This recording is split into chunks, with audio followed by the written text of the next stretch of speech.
Yep. I said it before and I'll say it again. Life moves pretty fast. You don't stop and look around once in a while, you could miss it.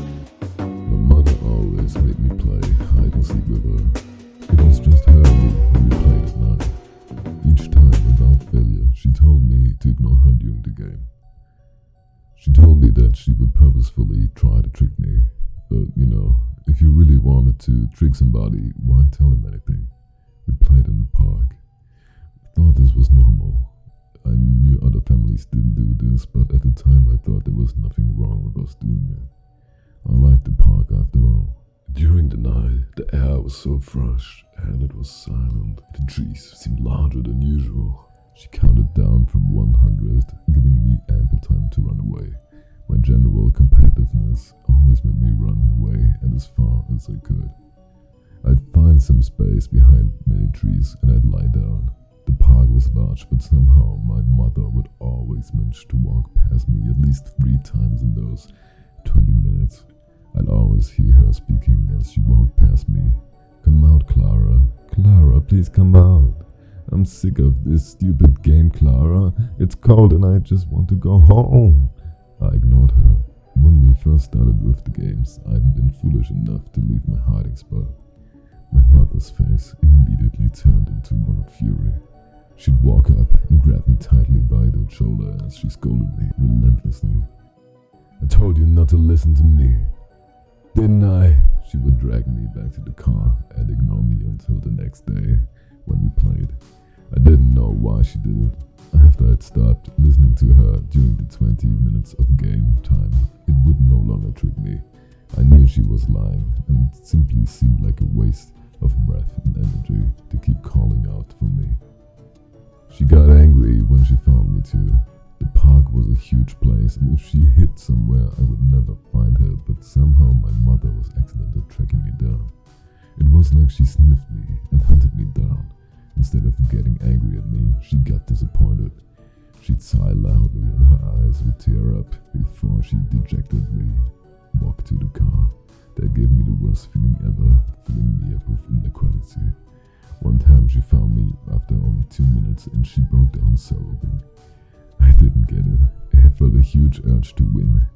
I needed it, so I started to get creative. I'd hid myself in the bushes. I changed clothing to be more green and black and generally more inconspicuous. I got high up in trees so it would be difficult to see me from the ground. I learned how to stay still, really, really still. And when I won, my mother would give me a smile. It wasn't a smile of happiness or a smile of pleasure. It was more a relieved smile, but I felt so proud when I saw it. We'd go home and I'd have an easy time falling asleep. Then my father came. One day when I came back home from school, I saw him talking to my mother. He was almost never home, actually. I'd seen him twice in my entire life, and my mother never really spoke about him. He was really just a stranger to me. I noticed the expression on my mother's face immediately. It was pale, white, shaking, eyes wide. I couldn't hear what he was saying, so I got closer in towards them. Of course, the conversation stopped just as I did it. While my father stopped speaking, the expression on my mother stayed the same. He turned to me and smiled in a wolfish way. It made me recall a wave of disgust. He sneered. He fucking sneered. I thought it was normal. That was how my classmates acted after all. Later that same day, when my father was off in the toilet, my mother got close to me and whispered, "Don't come out, not even after 20 minutes. My father got really energetic right before bedtime. I thought we'd skip the whole hide and seek thing. My mom looked really sick and looking at the clock she said, "Let's take a trip to the park." I immediately noticed that she didn't mention hide and seek. "Why?" my father asked. "Why not get some fresh air maybe?" "Fine," he said. "I like him active anyway." What the hell did he mean by that? Mom told me to change with a certain look, and I caught what she meant immediately. Put on hiding clothes. After doing it, we got into the car and we drove to the park. My mother was silent the entire way, but my father hummed. We walked walked together in the park for a while, my dad mumbling about work. I don't remember much of it. Honestly, it didn't sound like any job I had ever heard. Then, suddenly my mother pointed at a tree in the distance. I noticed that it was the same tree she'd found me hiding behind the last time she'd caught me. These trees get so old, then they die. It's a shame they're stuck in place, unable to get away from the virus. She was saying, get away and hide. Death is the way of all living things, Dad said. No need to fear it. I think I saw a squirrel in that tree, I said. I'm going to check it out. I disappeared into the forest I had grown well acquainted to. I got behind a hill before changing direction and moving away. I made sure to try to move on the spots that wouldn't leave a mark. I needed to get far away before they noticed something was up. I thought about climbing a tree and hiding there, or about diving into a couple of bushes. Trees were only effective if people didn't check. Bushes were great, but you'd have a small, if no view of your surroundings.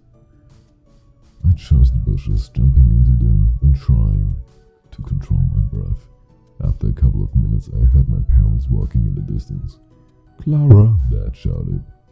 Where are you, sweetheart? If you're hurt, please say something and we'll help. Clara, Mother said. Clara, can you hear me, darling? My heart beat faster. I knew for a fact that I shouldn't leave the bushes. That was the absolute worst thing that could happen. I kept my breathing under check as they moved further and further away from me. Then they came back. Please, Clara, your dad isn't dangerous. Please come out. Clara, please, I need to get going. Soon, please come out. Clara, Mom said, where are you? Stop this silly nonsense, Dad said. Their voices eventually faded out. I stayed there in the same position for nearly a whole hour. My body started to ache and I could feel insects crawling around the back of my leg. I really wanted to leave this position. I heard a stick snap in the distance. It came from behind me. I hadn't heard their voices at all, had they just stopped speaking. They terrified me and I felt I needed to turn around and get a view, but I knew that would give me away. Clara, stop with the silly nonsense. Come out. I was entirely silent. Clara, please come out. Her voice was turning more and more desperate, more guttural. Fortunately, what seemed to be around 70 meters away from me, but she was approaching. Clara, Mom said, I'm getting tired. I just want to go home, eat and sleep. I stayed silent, the voice grew louder. She was approaching me. I know you're in the area. It's only a moment of time before I find you. I will skin you. I'll start with your forearms, peeling off your skin with a dull knife, just like peeling back cheese. I wager there will be lots of blood coming out and screaming. I won't be able to focus, but that's alright. I can always switch to your other arm. She came closer. You won't like it, I certainly wouldn't, but I'm not as stupid and fucking disgusting as you are, Clara. No, I'm glad I'm not a creature of filth like you. The only good you can serve is by being in my belly, by feeling me. I'll find you. The voice was only 20 meters away. You'll regret not coming out. 10 meters. You know I don't eat the bones. They get stuck in my throat, but I can't leave them. I'll probably take them home with me and suck on them. They have a good taste, you know. It will be perfect. 2 meters. She giggled. Did she find me? Oh no. I debated whether I should stay still and hope for the best or if I should look back. My fear was killing me and it had to know, but looking would make noise. No, I had to stay still. I know where you are, she said. Fuck. But then she began walking away from my spot. I'll suck on your eyeballs before swallowing them. They're better whole and they're always wet and squishy, so they go down the throat easily. If not, there's always blood. Oh, a mouthful of warm blood. Is there a better feeling? I stayed still for that entire night, even after I was certain that they'd gone away. It was only when the sun was above me and I could hear other children that I stood up.